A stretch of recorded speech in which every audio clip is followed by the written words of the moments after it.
در حقیقت امر اینجا علمای کرام نشستن، جسارت است که من در برابرشان صحبت میکنم. ولی اسلامیت بر دو اصل تکیه داره.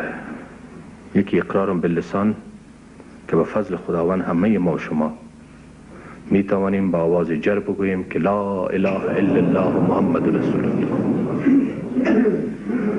و اصل دوم تصدیق بالقلب است. دوستان محترم من، خداوند در قرآن عظیم الشان می فرماید ان الله علیم بذات الصدور. فقط خداوند است که بر قلب ها وارد است و حاکم است و میفهمه که در دلها چی میگذرد. در حالی که برای عبور و مرور گروه های متجاوز و تخریبکار باز این ماینها فرش نبودن و اونا آزادانه رفت و آمد میکنند.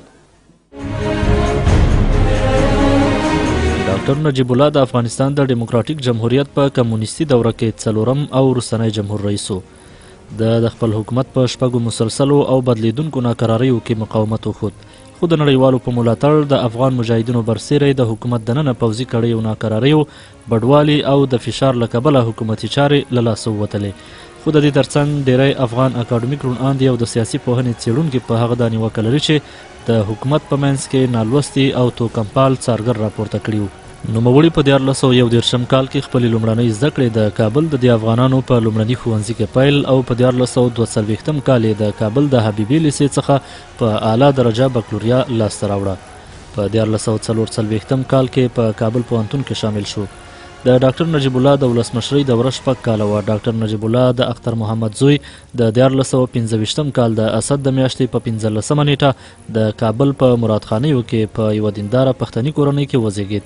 ډاکټر نجیب الله په کابل کې د احمدزیو غلزي پښتنو کورنۍ کې زیږیدلی.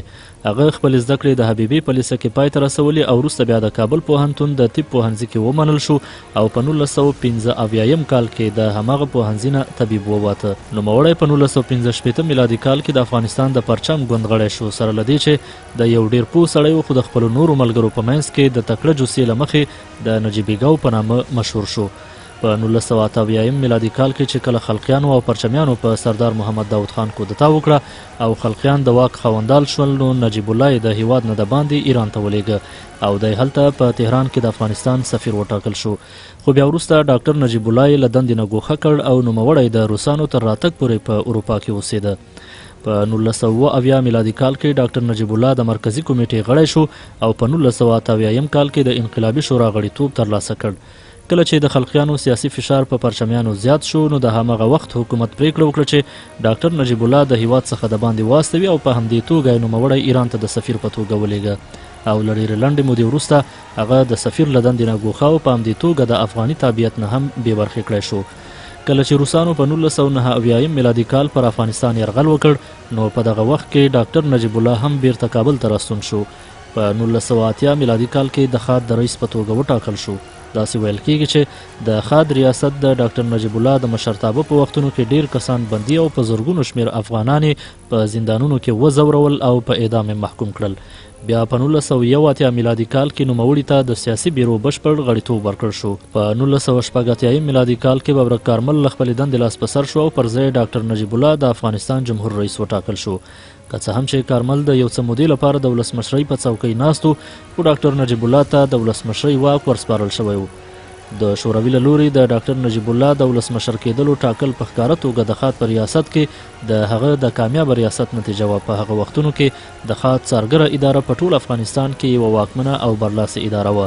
په سپټمبر د همغه کال ډاکټر نجیب الله د ملي روغې جوړې په نامه یو کمیسیون جوړ کړ او د دغه کمیسیون دنده دا وه چې د حکومت ضد جنګیالیو سره اړیکې ټینګې کړي او د حکومت او د حکومت ضد جنګیالیو ترمنځ سوله راولي.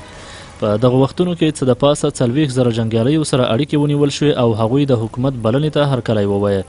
په همدې توګه نجیب الله په سیمه کې خپل سیاسي حیثیت ټینګ وساته تر هغه حده پورې چې مسکو یې دې ته اړ کړل ترڅو خپل پوځونه له افغانستانه وباسي او د جولای په 20 د 1980 زیږدیز کال د افغانستان له خاورې د روسیې د وروستي سرتیري د وتلو خبر خپور شو. په 1453 هجري لمریز کال کې واده کړی او 3 لوڼې د هیلې، اونۍ او مسکا په نومونو لري. په 1996 زیږدیز کال په کومه ورځ چې سروبي د طالبانو تر ولکې لاندې راغی، ډاکټر نجیب الله ملګرو ملتونو ته په اسلام آباد کې یو پیغام ولیږه.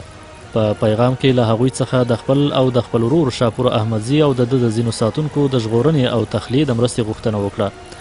د ډاکټر نجیب الله ښځه فتانه او د هغې 3 لورګانې د 1992 کال نه په نوې ډیلي کې اوسېدلې. هغه د خپل ژوند پاتې شپې ورځې په نظربندۍ کې تېرولې او تر سپټمبر 1996 پورې کله چې طالبانو کابل ونیو هماغلته و. احمد شاه مسعود د برهان الدین رباني د پوځي قطعاتو امیر خپل یو لوړپوړی جنرال دته ورلېږلی و او له هغه څخه یې غوښتنه کړې وه چې د دوی د جنګیالیو سره یو ځای مخ په شا لاړ شي او د شمال په لور یې د خوندي تګ ژمنه کړې وه. خو ډاکټر نجیب الله ورسره نه وه منلې.